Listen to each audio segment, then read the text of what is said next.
Heavenly Father God, we thank you for today. We thank you, Lord, that the revelation of Jesus Christ um, will be so much greater, Lord, as we talk about you, as we proclaim you ourselves. Um, you love each and every one of us deeply. You care for each and every one of us individually, and we are your concern. We thank you, Lord, that everything is finished, and Lord, we the only thing that needs to progress from our side is, Lord, our knowing you deeply and knowing you intentionally so that we can live the life that you have purpose for us. And that is the life of Jesus Christ. We thank you, Lord, in Jesus' name. Amen. You know that that per se, God doesn't have a will for your life. His life in you is his will. So his life in us is his will. It just means that we live out, we experience the life, the resurrection life that is already in us.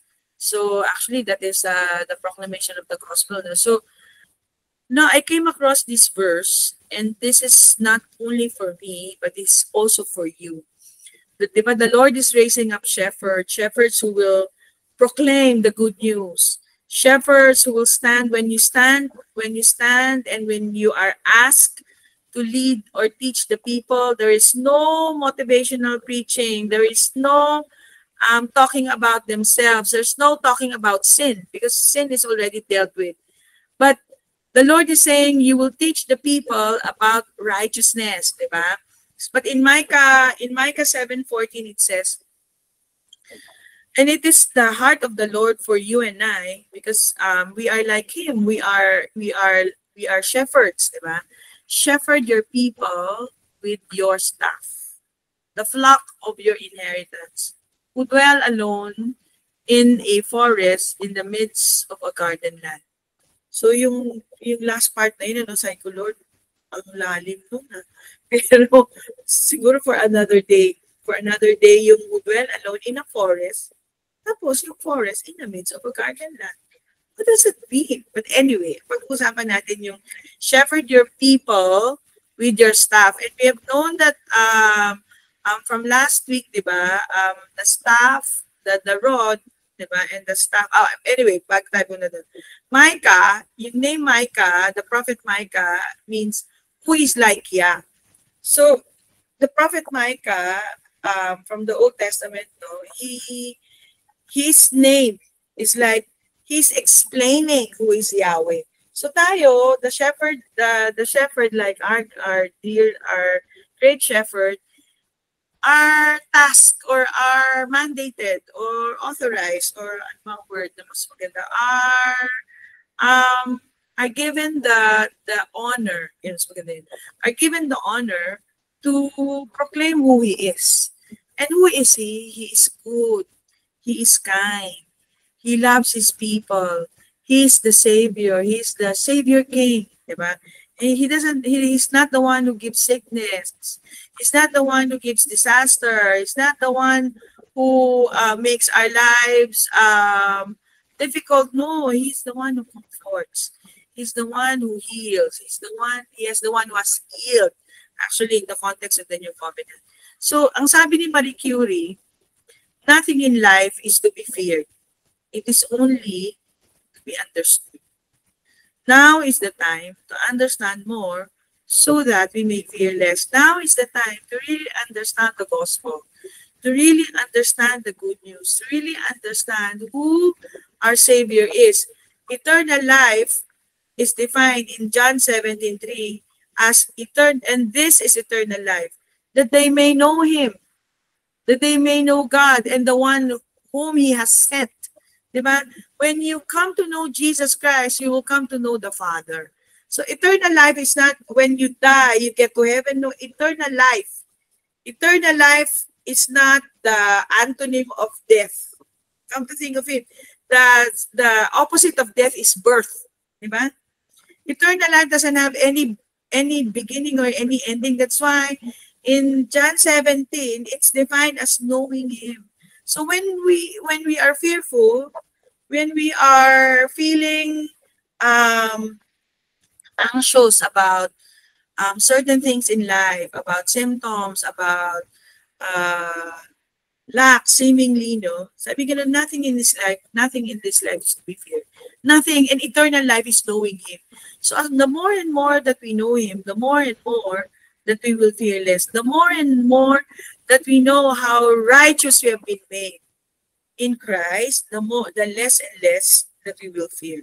In Colossians 1:9-11, in the mirror, our constant desire, sabi ni Paul, his constant desire is for you, is that you might be overwhelmed with the knowledge of God's dream for your lives. God's desire, di ba? Which Paul declared, is for you and I that we might be overwhelmed with the knowledge of God's dream for our lives. And what is that dream? It was so in life. We pray that the pattern of His wisdom and thoughts will fall into place for you in all spiritual understanding. So what a life, diba? And you sit on your chair, you drink your coffee, diba? Then suddenly, you understand, you have a glimpse of, this is life, right? But there's so much more. There's so much more. So, even though I walk through the valley of the shadow of death, I will fear no evil, for you are with me. You are with me. Your rod, number one, and your staff, they comfort me. So we have established last week, diba, that it is first the rod, which is the scepter of righteousness, and then the staff, which is the word, the sword of the Spirit, which is the word of God. And they comfort us. They give us comfort because it assures the rod and the staff, especially the rod, no, it assures you that you've been made the righteousness of God in Christ. And this is how it looks like. So we said, no. So yung just a bit of a review, no, yung rod, Shabbat, that's the scepter of righteousness, child of God, daughter of the Most High God, the bride of Christ, queen bride. You have the scepter of righteousness. When you say you have the scepter of righteousness, there is no more war. There is no more division. There's no more separation between you and the Lord. Diba, ang queen is beside the king. Diba, in the throne room. So, in Hebrews 1 verse 8, and the scepter of righteousness is the scepter of your kingdom, which is with you and I. Your throne, O God, is forever and ever. A scepter of righteousness is the scepter of your kingdom. You love righteousness and hate wickedness. Therefore, God, your God, has anointed you with the oil of gladness more than your companions. So, always remember that you've been made the righteousness of God in Christ. In Romans 1:17, in the mirror, herein lies the secret of the power of the gospel. There is no good news in it until the righteousness of God is revealed. What is righteousness? What is righteousness? You are declared righteous, diba? Ibig sabihin, your sins, past, present, and future, has been forgiven. Right? There is no more enmity between you and God. The dynamic of the gospel is the revelation of God's righteousness as the only valid basis for our belief. The prophets wrote in advance about the fact that God believes that righteousness reveals the life of our design. So when we understand how righteous we have been made, di ba? Ano yung kasunod niyan? Di ba? We will experience the resurrection life because by the reason that we were declared righteous, Jesus was raised from the dead. That is in Romans 4:25. I think, dadaanan natin mamaya. Hindi ko lang naisunod doon. So, this is very important. For those who are teaching already, no? And I think this is all of us. for those who are going to teach.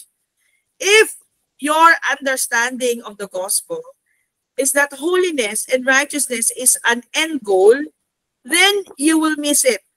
Then you will spend or you will teach the sheep all their lives trying to attain something that is given to us already in Christ.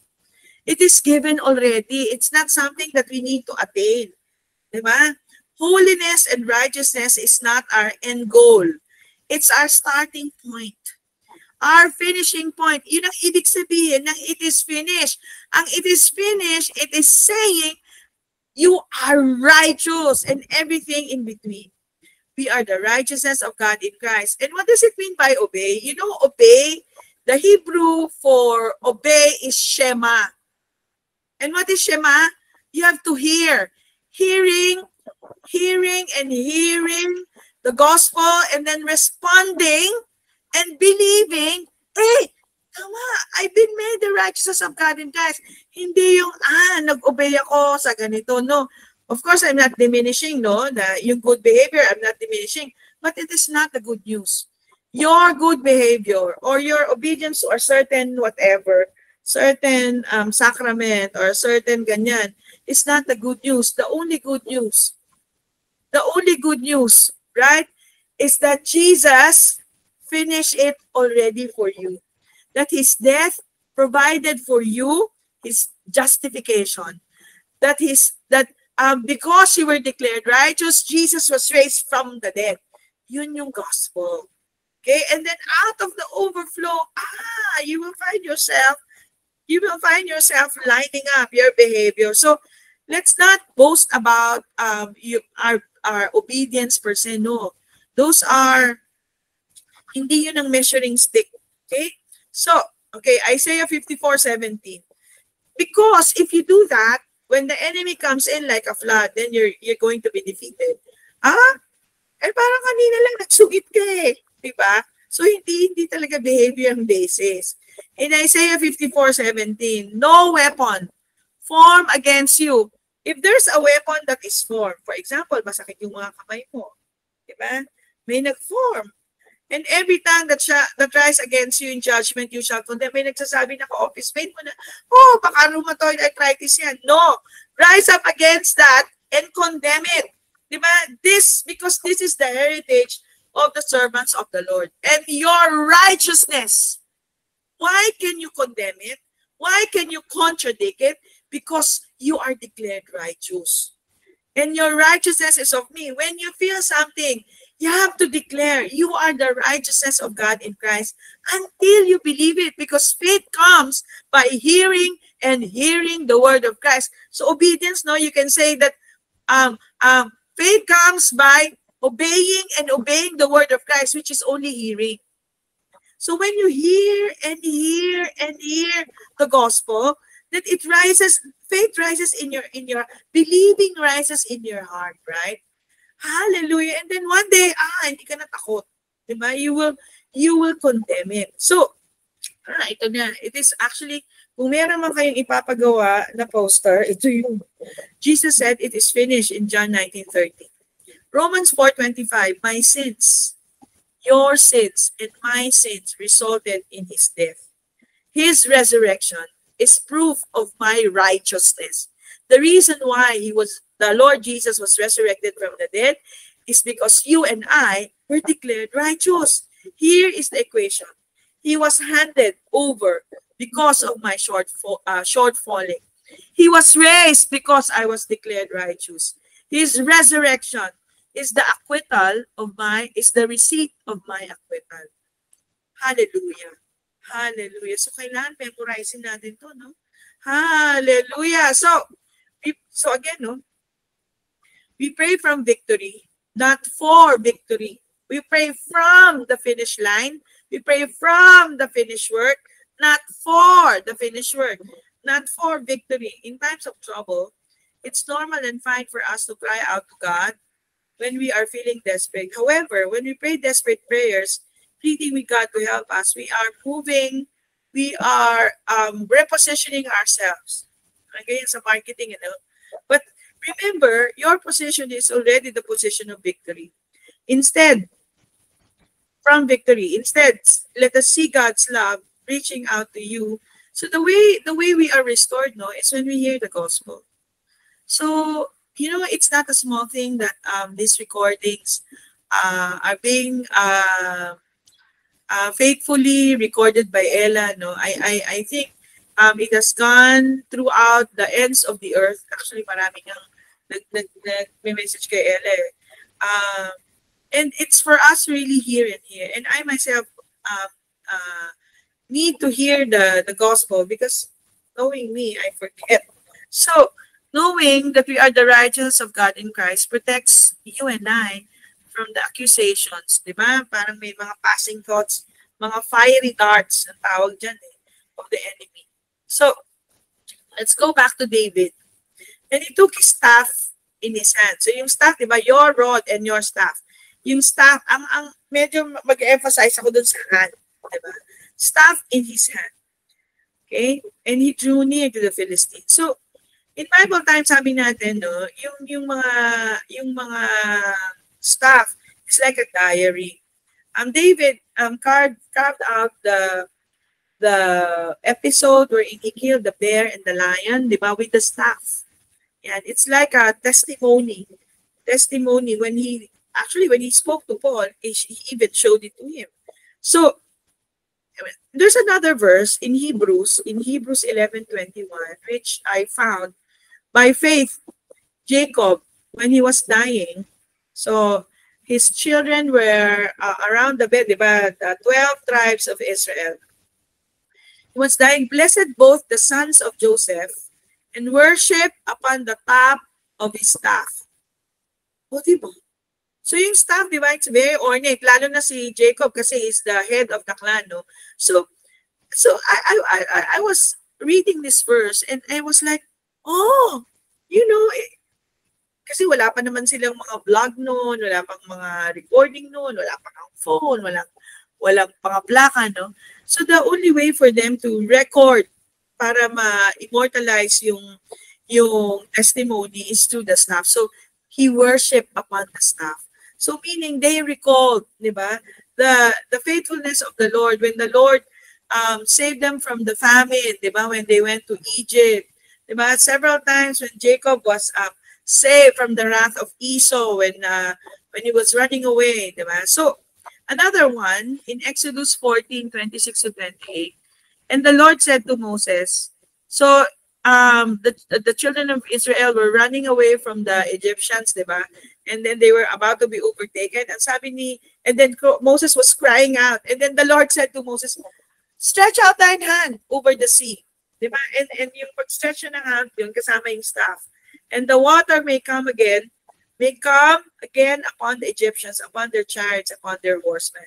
And Moses stretched forth his hand over the sea, and the sea returned to its strength when the morning appeared, and the Egyptians fled against it, and the Lord overthrew the Egyptians in the midst of the sea. So, remember that the Red Sea is the type of the blood of Christ.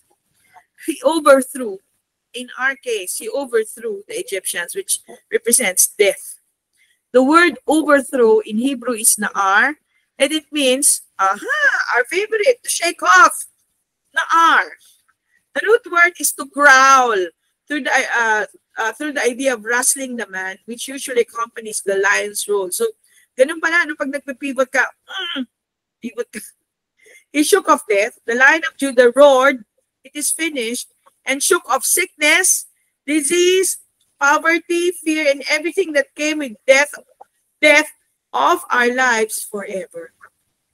It is finished. You can say all of these things because you've been made the righteousness of God in Christ. So again, even though I walk through the valley of the shadow of death, I will fear no evil, for you are with me, your rod and your staff, they comfort me. So, another verse, kasi nandun tayo sa hand, ano? In Isaiah 41:13, actually, he holds my hand. The word right hand is actually yamin. In other words, amen. Amen in Hebrew, which is a picture of possession or of belonging. So when the staff is being raised, It is actually saying Amen. Amen. Yamin. A bride, it is like, that's why I am saying that the sacrament of marriage is from the Lord. Diba? When the bridegroom takes his bride's hand with his right hand, it is to indicate that she belongs to him.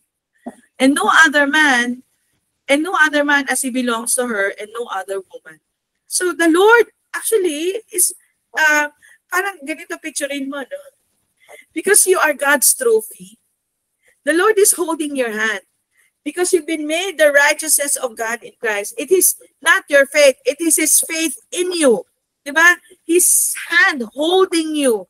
When we accept the right hand of God, we submit to His authority. To be owned or to be a possession of God. It's like you became the staff. You are the testimony of the Lord. Gets? Ganda, no? So, to be owned or to be a possession of God is both comforting and an affliction for our life. And yung mga afflictions in our lives are no longer our own, but it belongs to God. Yet, when in the comfort of His right hand, we love to know, it is very important to know that we are His beloved possession. That's why, diba? So, God is actually holding you. Diba? Now you are His staff. You've been made the righteousness of God in Christ. It's like you are His scepter, no? Parang ganun yung ibig sabihin niyan. So, in Isaiah 41:13, for I, the Lord your God, will hold thy right hand, saying unto thee, so again, a lot of hand holding. Fear not, I will help you. And as the old song goes, no, I love to hear His voice saying, you belong to me. For you're not your own, you were bought with a price, and you are mine eternally. And also, coming back to our theme song, I'll take care of you. Don't be sad. Don't be blue. Meron bang holding hands doon? Anyway, somewhere. So, the word right hand in Hebrew is yamin, which is spelled with a yod. Ito yung yod, no? Ito yung yod, eh. Itong parang quit. Yan. Yung parang quit. Yud, hey, babe, di ba? So, sorry. Nasaan ako? Spelled with the yod, telling us that God is reaching out to us with His reaching out to us with His knowledge, as the gospel is being preached, which gives us noon, which is through faith, breaks down the walls that separates us from God. Ang ganda, no? So when you're hand-holding with God, I don't like to say imagine, because it is a reality that God is holding our hands. Diba? That God is holding our hands. Yes, He's holding our hands, and He's revealing to us through the preaching of the gospel the knowledge of Himself. Right? Hey, as I am righteous, so you are righteous. As I am whole, you are whole. Diba? And then faith breaks out. Another story, which is both as the picture of the staff and the raising of the hand, it's the story of Moses raising his hand together with Aaron and Hur. So in our lives, no, meron tayong mga Aaron and Hur, and I believe we are each other's Aaron and Hur. So it came to pass when Moses held up his hand that Israel prevailed, and when he let his hand down, Amalek prevailed. So ano ba tong story na to? So in Exodus 17:11, so all about the hand and the staff, no? So it came to pass when Moses held up his hand that Israel prevailed, held up his hand. Di ba? Ang kanina sabi natin, the hand in Hebrew is Amen. Sometimes, not sometimes, in life, we need fellowship. We need friends to raise our hands up, to raise our amen. Diba? To raise our amen, because pag mababa siya, Amalek is prevailing, yung mga distorted thoughts. The Hebrew army at that time was in a battle against the Amalekites. Alam niyo yung Amalekites, parang siya yung equivalent ng ISIS. Sila yung mga super duper evil people who eats babies. Ganun sila. Moses was on top of a mountain where all could see him, and he was holding up his staff. As he held up his staff, the Hebrews were winning, but when he lowered his staff, they started to lose. So, to the rescue, yung mga friends, si Aaron tsaka si Hur. So, was there some special power in the staff? Some commentator claim it was just a battle sign to assure the warriors they're winning or to signal they were losing. Things got very confusing on the battlefield, and one was never sure if they're winning or losing, but I don't believe so. So, but scripture seems to emphasize the raising of Moses' hand more than the staff. So the word hand in Hebrew is yad, which also carries a significance.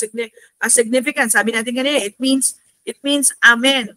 So the word hand is spelled yod, which represents a messenger or power from heaven, and the dalet represents a doorway. So the word yad or yod dalet is the doorway from which the power of God may flow. So when we raise our hands, no, it's not a simple thing, right? So it means you're raising your staff, you're raising your hand, and actually you're hand holding with the Lord. Diba? You're hand holding with the Lord, and you're saying, Amen. All of the promises of God are in Christ, in Him. Amen. So when we practice the laying on of hands during prayer, the hand is the member of our body that most often physically touches another person. So we send the messages by the touch of our hands. The first physical connection between two loves, like our bridegroom and the bride, is often holding hands. Hallelujah. So when you are walking, though, Lord, we are holding hands. So another picture. When the time that Jesus, in Luke 5, it's the story of our Lord Jesus healing a leper by stretching out his hand and touching him. The word touch is haptomai, meaning a touch that alters, changes, or modifies someone. The touch of Jesus transformed the leper's physical body, healed him completely and immediately. But the good news of the gospel is that he didn't just touch us. We are joined together with him. We are joined together to him. We are one with him.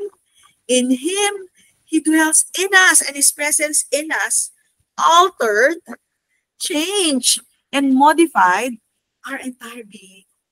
Hallelujah. So we are much more than the healings in the gospels.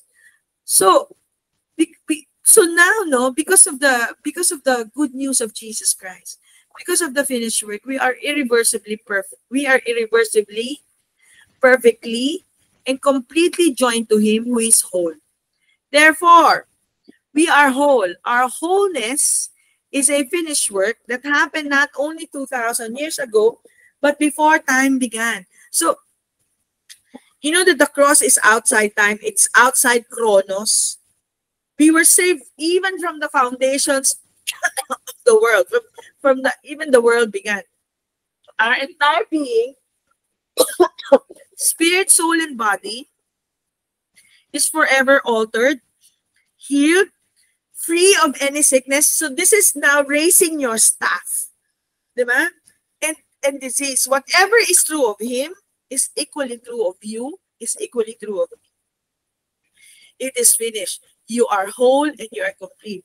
And the very practical way to raise the staff is when you raise your hand, holding the bread. Diba? You are raising your hand and declaring, Lord Jesus. And by the way, the numerical value of hand is 100. And the numerical value of bread is 100.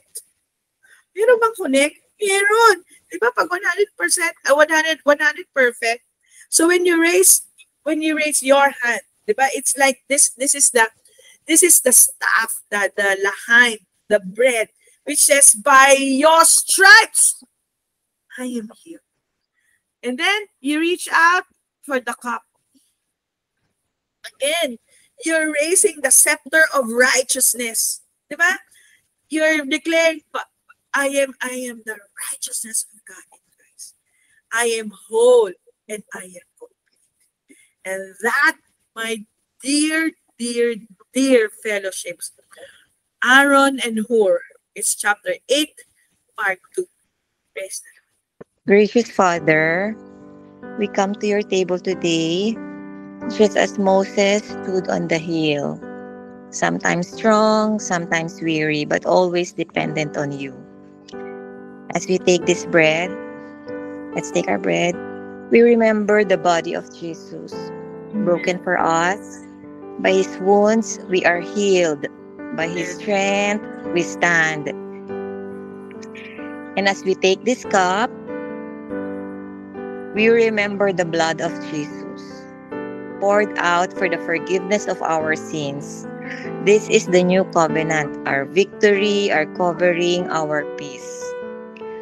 Lord, when we grow tired, thank you for holding us up. Through the Spirit, through the Holy Spirit, through your word, and through others you place beside us. Help us to be like Aaron and Hur, lifting others in prayer, standing together in faith. We receive this communion with thankful hearts. Remember that you fight for us, you sustain us, and you never leave us. In Jesus' name, amen. Amen. Amen. Amen. Happy Mother's Day to all mothers. Mother's Shalom, Day. shalom. Happy Mother's Day. Shalom. Of the Shalom. mothers. Okay, mga shepherds. Good morning.